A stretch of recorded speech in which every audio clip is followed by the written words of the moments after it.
Everyone, welcome back to my channel. दोस्तों, प्रस्तुत है आज की ब्रेकिंग न्यूज। छात्राओं को दिया जा रहा था बासी भोजन, मुकदमा। 300 बसों से भेजे गए यूपी टेट के परीक्षार्थी। पेपर लीक करने वाले के घरों पर चलेगा सरकारी बुलडोजर, योगी। सहकारी बैंकों की विलय योजना में संशोधन के लिए मांगे सुझाव। पति से पिटाई सही मानती हैं 30% महिलाएं। यूपी टीईटी रद्द होते ही विपक्ष ने पेपर लीक का ठीकरा सरकार पर फोड़ा। सहायक अध्यापक निकला यूपी टीईटी की भर्ती में सालवर गिरोह का सरगना। सब कुछ सही रहा तो इस तारीख को हो सकती है यूपी टेट परीक्षा। आइए देखते हैं दोस्तों खबरें विस्तार से। जी हाँ दोस्तों, आप देख पा रहे हैं खबरें विस्तार से किंग्समैन ईहब यूट्यूब चैनल पर। लखनऊ मोहान रोड स्थित राजकीय आश्रम पद्धत बालिका इंटर कॉलेज में फूड पॉइजनिंग से बीमार 18 छात्राओं में से 6 को लोक बंधु अस्पताल, एक को सरोजनी नगर स्वास्थ्य केंद्र में भर्ती कराया गया है। एक अन्य छात्र की हालत गंभीर होने पर उसे केजीएमयू में भर्ती कराया गया है। लोक बंधु में भर्ती छात्राओं से रविवार को प्रमुख सचिव समाज कल्याण हिमांशु कुमार ने बातचीत कर मामले की जानकारी ली। छात्राओं ने बताया कि उन्हें कई दिनों से बासी भोजन दिया जा रहा था। प्रधानाचार्य वंदना त्रिवेदी से कई बार शिकायत के बावजूद सुनवाई नहीं हुई। शनिवार को भी शिकायत की गई। पहले एक दो छात्राओं को उल्टी और पेट दर्द की शिकायत हुई, लेकिन प्रधानाचार्य ने ध्यान नहीं दिया। छात्राओं की आपबीती सुनकर स्तब्ध प्रमुख सचिव समाज कल्याण हिमांशु कुमार ने मामले की जांच कर एक दिन के अंदर रिपोर्ट देने और मेस संचालक के विरुद्ध प्राथमिकी दर्ज कराने का आदेश दिया है। वहीं लोक बंधु में भर्ती छात्राओं को चिकित्सकों की निगरानी में रखा गया है। एक छात्र रेखा की हालत गंभीर होने पर उसे king George medical university KGMU refer कर दिया गया है। जांच रिपोर्ट में प्रधानाचार्य और कुछ शिक्षकों की भूमिका मिली संदिग्ध। उप निदेशक समाज कल्याण श्रीनिवास द्विवेदी ने छात्राओं और विद्यालय की जांच कर अपनी रिपोर्ट निदेशक समाज कल्याण को सौंप दी है। प्रधानाचार्य और कुछ शिक्षकों की भूमिका संदिग्ध पाई गई है। छात्राओं ने शनिवार को घटिया खाने के विरोध में प्रदर्शन किया था। प्रदर्शन करने के लिए छात्राएं कॉलेज से निकलकर बुद्धेश्वर चौराहे तक पहुंच गई थीं। शनिवार को फूड पॉइजनिंग से 17 छात्राएं बीमार थीं। रविवार को विद्यालय की कक्षा 7 की छात्रा सेजल की भी तबीयत बिगड़ गई और उसे सरोजनी नगर के स्वास्थ्य केंद्र में भर्ती कराया गया। पारा थाने में मेस संचालक कंपनी के मैनेजर फहीम के विरुद्ध प्राथमिकी दर्ज की गई। वर्तमान में विद्यालय में 291 छात्राएं हैं। खाद्य विभाग ने सैंपल राजकीय आश्रम पद्धत बालिका इंटर कॉलेज में खाद्य एवं औषध विभाग के डीईओ एसपी सिंह ने खाने का नमूना लिया और जयप्रकाश नारायण सर्वोदय विद्यालय में चल रही मेस का निरीक्षण भी किया। राजकीय आश्रम पद्धत बालिका विद्यालय व जयप्रकाश नारायण सर्वोदय विद्यालय के छात्राओं को खाना बनाने के लिए विभाग ने पटना की कृष्णा इंटरप्राइजेज को जिम्मेदारी दी है। प्रधानाचार्य वंदना ने बताया कि खाने की गुणवत्ता ठीक न होने की कई बार शिकायत की गई, लेकिन उच्च अधिकारियों ने ध्यान नहीं दिया। संचालक के विरुद्ध पहले भी कारण बताओ नोटिस जारी हुआ था। छात्राओं की मांग पर गणित और फिजिक्स के शिक्षकों की तैनाती। समाज कल्याण विभाग ने छात्राओं की मांग पर विद्यालय में गणित और भौतिक विज्ञान के शिक्षकों की तैनाती कर दी है। साथ ही मेस का संचालन कर रही संस्था का करार निरस्त करने के लिए जिलाधिकारी अभिषेक प्रकाश को पत्र भेजा है। छात्राओं ने महिला गार्ड पर अभद्रता का आरोप लगाया था, जिसे हटाने के लिए संबंधित विभाग को पत्र भेज दिया गया है। फूड पॉइजनिंग के बाद राजकीय आश्रम पद्धत विद्यालय में ही रविवार को बनाया गया भोजन, इसके लिए तैयारी करते कारीगर तथा दाएं विद्यालय में पहुंची एम्बुलेंस जागरण। फर्म के खिलाफ मुकदमा, कैटरर की भूमिका भी संदिग्ध। एडीसीपी दक्षिणी राजेश कुमार श्रीवास्तव ने बताया कि राजकीय आश्रम पद्धत बालिका विद्यालय की प्रिंसिपल वंदना त्रिवेदी की तहरीर पर बालिकाओं को खराब खाना परोसने के मामले में कृष्णा इंटरप्राइजेज फर्म के खिलाफ मुकदमा दर्ज कर लिया गया है। फर्म अभिषेक अग्रवाल की है। वहीं कैटर फहीम की भूमिका भी संदिग्ध है, वह भी जांच के घेरे में है। जांच में जो भी नाम तथ्यों के आधार पर आएंगे उनके अनुसार कार्रवाई की जाएगी। विद्यालय में भोजन की आपूर्ति करने वाली फर्म को हटाते हुए उसके खिलाफ एफआईआर के निर्देश दिए गए हैं। भोजन आपूर्ति के लिए वैकल्पिक व्यवस्था की गई है। 27 नवंबर को शाम भोजन की गुणवत्ता जांचने वाले कर्मचारियों के विरुद्ध कार्रवाई के लिए कहा गया है। संस्था के प्रधानाध्यापक से स्पष्टीकरण मांगा गया है। अभिषेक प्रकाश, जिलाधिकारी, लखनऊ।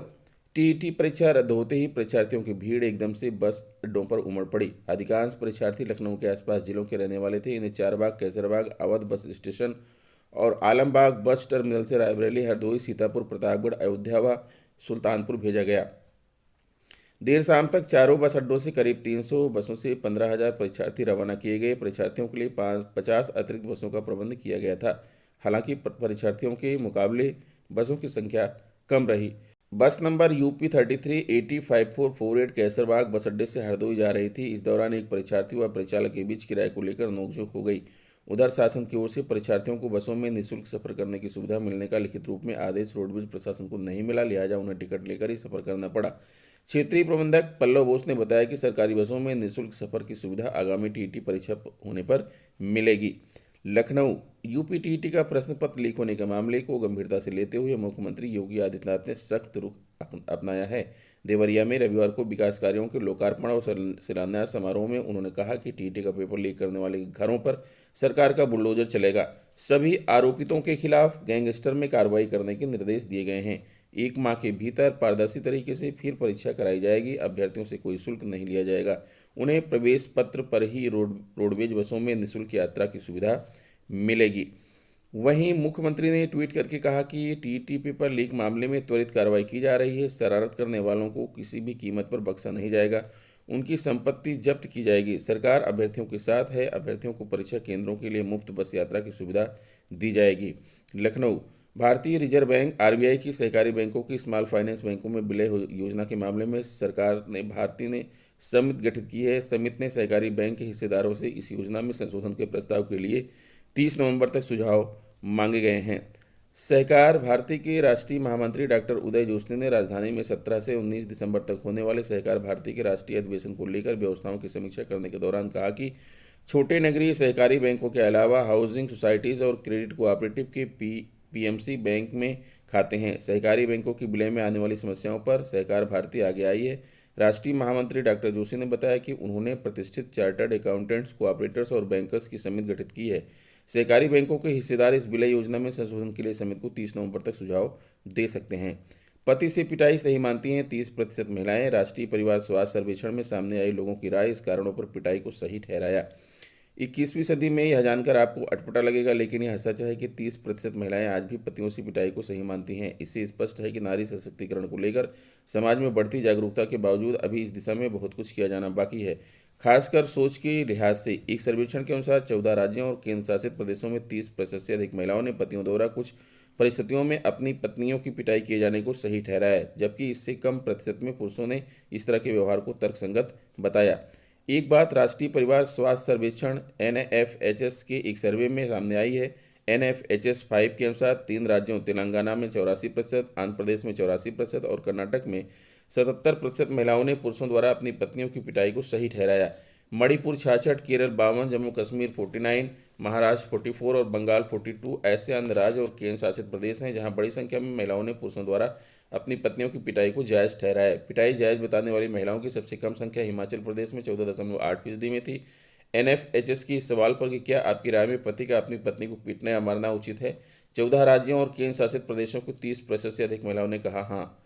इन कारणों पर पिटाई को सही ठहराया। चाहे अशिक्षा कारण हो या रूढ़वादी सोच पर, सर्वेक्षण में ऐसी कुछ संभावित हालातों को सामने रखा गया जिसमें एक पति अपनी पत्नी की पिटाई करता है। इसमें शामिल है जब उसको पत्नी की विश्वासघाती होने का संदेह होता है, अगर वह पत्नी ससुराल वालों का अनादर करती है, अगर वह बहस करती है, अगर वह उससे यौन संबंध बनाने से इनकार करती है, उसे बिना बताए बाहर जाती है। लखनऊ यूपी टीईटी रद्द होते ही विपक्षी दलों ने सरकार पर हमला बोला है। पेपर लीक होने का ठीकरा सरकार पर फोड़ते हुए सपा, बसपा, कांग्रेस व प्रसपा आदि ने अभ्यर्थियों की अनदेखी के साथ ही प्रदेश में बेरोजगारी बढ़ने का भी आरोप लगाया है। सपा के राष्ट्रीय अध्यक्ष अखिलेश यादव ने ट्वीट में लिखा कि परीक्षा का पेपर लीक होने से रद्द होना 20 लाखों बेरोजगार अभ्यर्थियों के भविष्य के साथ खिलवाड़ है। भाजपा सरकार में पेपर लीक होना, परीक्षा परिणाम रद्द होना आम बात है। उत्तर प्रदेश में शैक्षिक भ्रष्टाचार चरम पर पहुंच गया है। बसपा की राष्ट्रीय अध्यक्ष मायावती ने ट्वीट किया कि जैसे सपा सरकार में नकल आम बात थी, वैसे भाजपा सरकार में भी पेपर लीक होने से यूपी में शिक्षकों की भर्ती के लिए रविवार की यूपी टीईटी रद्द हो जाना अति गंभीर मामला है। करीब 21 लाख परीक्षार्थियों के भविष्य के साथ खिलवाड़ उचित नहीं है। यूपी सरकार अतिशीघ्र उच्च स्तरीय जांच कराए और दोषियों को सख्त कानून सजा सुनिश्चित करे। कांग्रेस की राष्ट्रीय महासचिव व प्रदेश प्रभारी प्रियंका गांधी वाड्रा ने लिखा कि भर्तियों में भ्रष्टाचार व पेपर आउट ही भाजपा सरकार की पहचान बन चुका है। हर बार पेपर आउट होने पर योगी सरकार ने भ्रष्टाचार शामिल बड़ी मछलियों को बचाया है, इसलिए भ्रष्टाचार चरम पर है। प्रसपा अध्यक्ष पूर्व मंत्री शिवपाल सिंह यादव ने लिखा कि पेपर लीक और परीक्षा रद्द होना दुखद व दुर्भाग्यपूर्ण है। ये लाखों बेरोजगार अभ्यर्थियों के भविष्य के साथ मजाक है।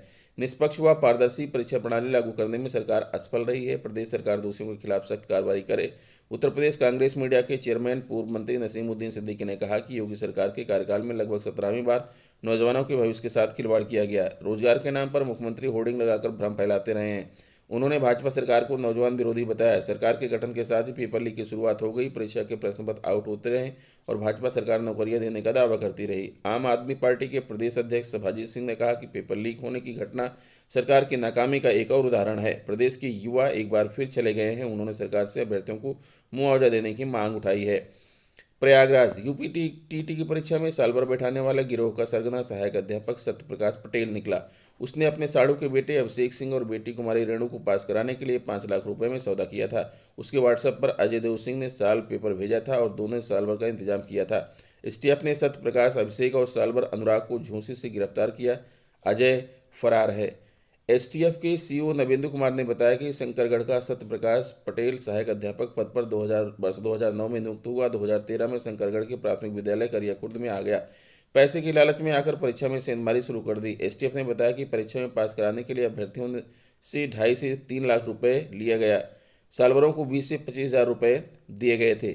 यूपीटीटी की नई तारीख 26 दिसंबर हो सकती है। परीक्षा नियामक प्राधिकारी उत्तर प्रदेश ने पहले इस तारीख का प्रस्ताव शासन को भेजा था, लेकिन बेसिक शिक्षा मंत्री ने पहले परीक्षा कराने का निर्देश दिया था।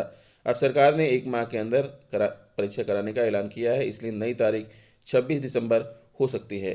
तो दोस्तों, ये रहा आज का ब्रेकिंग न्यूज़। आशा करता हूँ वीडियो आपको अच्छी लगी होगी। अगर वीडियो आपको अच्छी लगी है तो प्लीज़ मेरे चैनल को सब्सक्राइब कर लीजिए, बेल आइकन को प्रेस कर दीजिए। मिलते हैं आपसे नेक्स्ट वीडियो में कुछ नई जानकारी लेकर। तब तक के लिए नमस्कार।